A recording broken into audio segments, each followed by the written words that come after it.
आज हम जो उड़ान प्रोजेक्ट के तहत हमें कार्य पुस्तिका मिली है उसको हल करेंगे। इस वीडियो में कक्षा 8 का 5वां पाठ कोयला एवं पेट्रोलियम को हल करते हैं। इसमें कार्यपत्रक 1 है, अपने दैनिक जीवन में उपयोग में आने वाली वस्तुओं के निम्न तालिका अनुसार वर्गीकृत कीजिए। हमारे दैनिक जीवन में कुछ वस्तुएं जो होती हैं प्राकृतिक होती हैं, मतलब अपने आप बनी हैं, और कुछ वस्तुएं मनुष्य ने बनाई है, मतलब मानव निर्मित होती हैं। अपने आप बनी उन्हें प्राकृतिक बोलते हैं क्योंकि वो प्रकृति ने बनाई है, और जो मनुष्य ने बनाई उनको बोलते हैं मानव निर्मित।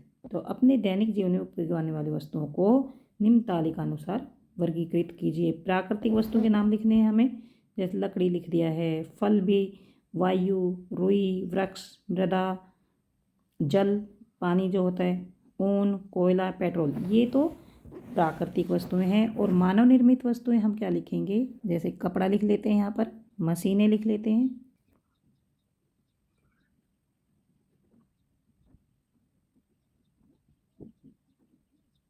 तो ये हमने लिख दिया है मानव निर्मित। आप अपनी तरफ से यहाँ पर और भी कुछ लिख सकते हैं। ऊपर वर्गीकृत की गई वस्तुओं को लिखें। तो इनमें से देखिए समाप्त होने वाली वस्तुएं लिखनी है, इनमें से प्राकृतिक में से और मानव निर्मित में से समाप्त होने वाली वस्तु के नाम लिखने हैं। तो देखिए लकड़ी जो है वो अगर हम ज़्यादातर यूज़ करते रहे, बहुत ज़्यादा यूज़ करते रहे, तो वो ख़त्म हो जाएंगी, क्योंकि जो वन है, लकड़ी हमें पेड़ों से मिलती है, और पेड़ों को हम काटते रहेंगे तो एक दिन वो ख़त्म हो जाएंगे, तो उनसे लकड़ियाँ भी ख़त्म हो जाएंगी। और फल भी वृक्षों से मिलते हैं, तो अगर हम वृक्षों को काटते रहे तो फल भी ख़त्म हो जाएंगे। रुई भी हमें वृक्षों से मिलती है, तो रुई भी ख़त्म हो जाएगी, और वृक्ष तो प्राकृतिक हैं, तो अगर वृक्षों को काटते रहे तो एक दिन ऐसा आएगा तब ये भी ख़त्म हो जाएंगे। ऊन हमें भेड़ों से मिलती है, अगर वृक्षों को काटते रहे हम तो उससे वृक्ष तो ख़त्म हो ही जाएंगे, उससे पशु पक्षी या जानवर भी ख़त्म हो जाएंगे, और फिर हमें ऊन कहाँ से मिलेगी। और कोयला और पेट्रोल तो बहुत सालों में बनते हैं, तो ये भी अगर ज़्यादा यूज़ करते रहे हम तो एक दिन ख़त्म हो जाएंगे।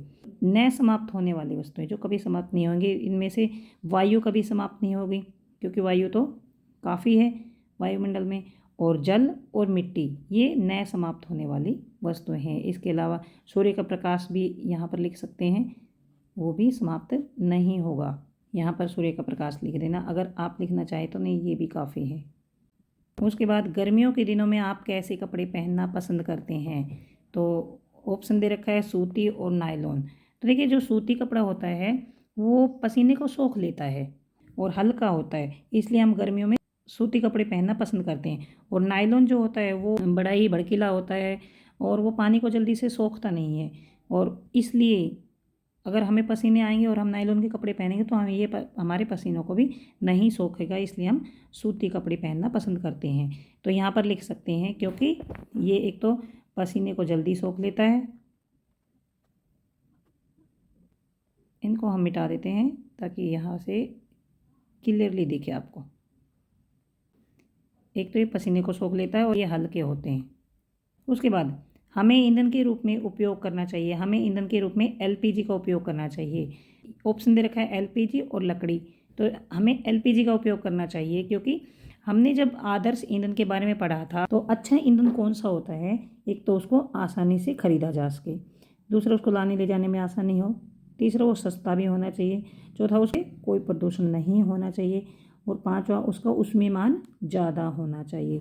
तो जब हम इनको कंपेयर करते हैं तो एलपीजी जो होती है वो लाने ले जाने में आसानी होती है, आसानी से ये मिल भी जाती है, और इसका उसमें मान भी ज़्यादा होता है, और ये प्रदूषण भी नहीं करती है।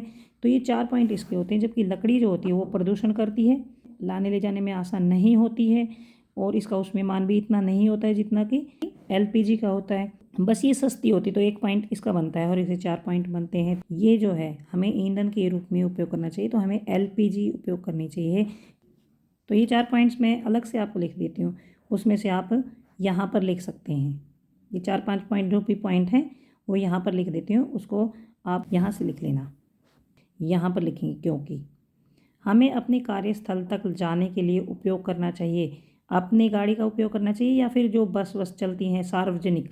अब अपने वाहन मतलब जो हमारी अपनी गाड़ी होती है, अपनी स्कूटी, अपनी बाइक, अपनी साइकिल होती है। सार्वजनिक मतलब जो सरकार ने चला रखी है, जो सबके लिए होती है, जैसे बस में सब बैठ जाते हैं, ट्रेन, बस, इनका उपयोग करना चाहिए। हमें सार्वजनिक वाहन का उपयोग करना चाहिए ज़्यादातर, क्योंकि उससे ईंधन की खपत कम होती है। क्योंकि सार्वजनिक वाहन होता है उसमें सब बैठकर चले जाते हैं और बस हमारा थोड़ा किराया लगता है। और अपना वाहन अगर ले जाते हैं तो उसमें 5 लोगों की जगह होती है, लेकिन हम अकेले उसमें बैठकर जाते हैं।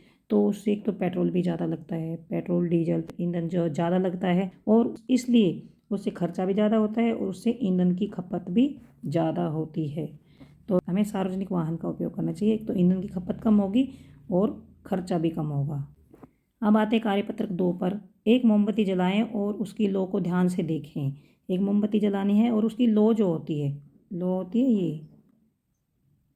ये लौ होती है, इसको ध्यान से देखें।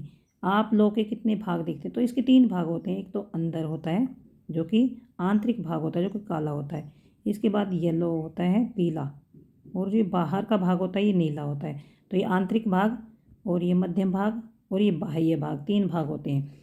तो यहाँ 3 भाग होते हैं, लिख देंगे। अगर इनका नाम लिखना चाहेंगे तो यहाँ से लिख लेंगे, आंतरिक भाग, मध्य भाग और बाह्य भाग। एक तिनका लें, एक तिनका लेना है हमें, और उसे लौ के अलग अलग भागों में रखने पर आप क्या देखते हैं? तो एक तिनका लेंगे, अगर हम यहाँ पर रखेंगे अंदर तो ये काला हो जाता है, और अगर यहाँ पर रखेंगे बीच में तो ये काला हो जाएगा, लेकिन थोड़ा सा कम काला होगा, मतलब थोड़ा सा गर्म हो जाएगा।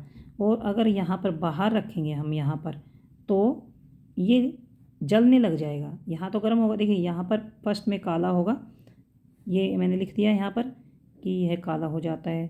और अगर मध्य भाग में यहाँ पर रखेंगे तो ये हो जाएगा गर्म, और ये जलने लग जाता है यहाँ पर। तो यहाँ से आप ये लिख देंगे।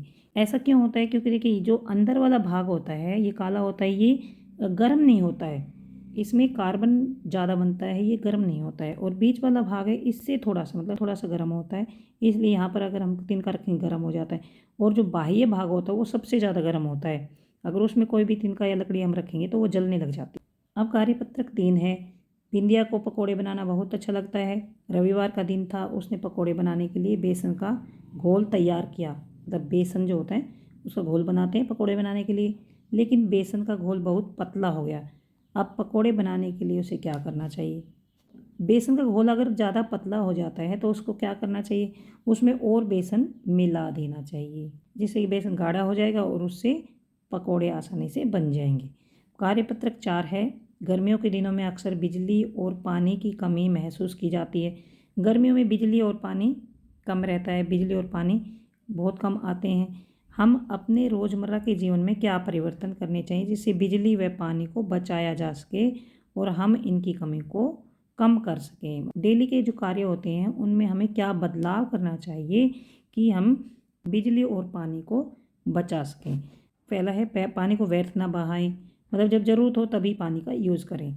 वर्षा का अगर बारिश आती है तो उसके जल को, उसके पानी को स्टोर करना चाहिए। कच्ची जगह में गड्ढा खोद लेंगे, गड्ढा खोद कर उसमें पानी भरता रहेगा तो उसमें जल संग्रहण हो जाएगा, और धीरे धीरे पानी रिस रिस कर ज़मीन के अंदर भी चला जाएगा। अगर हम नल लगाएंगे तो पानी आसानी से आ जाएगा और पेड़ पौधों को भी आसानी से मिल जाएगा। तो इस तरह से वर्षा के जल संग्रहण करने से काफ़ी फ़ायदे होते हैं।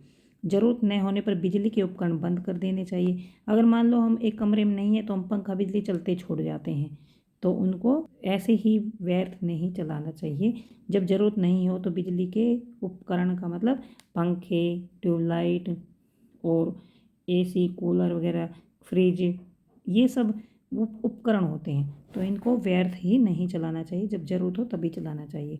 और ज़्यादा से ज़्यादा पेड़ पौधे लगाने चाहिए, क्योंकि ज़्यादा से ज़्यादा अगर पेड़ पौधे लगाएंगे तो उनसे ज़्यादा से ज़्यादा बारिश आएगी और जो जल है उसकी कमी नहीं होगी।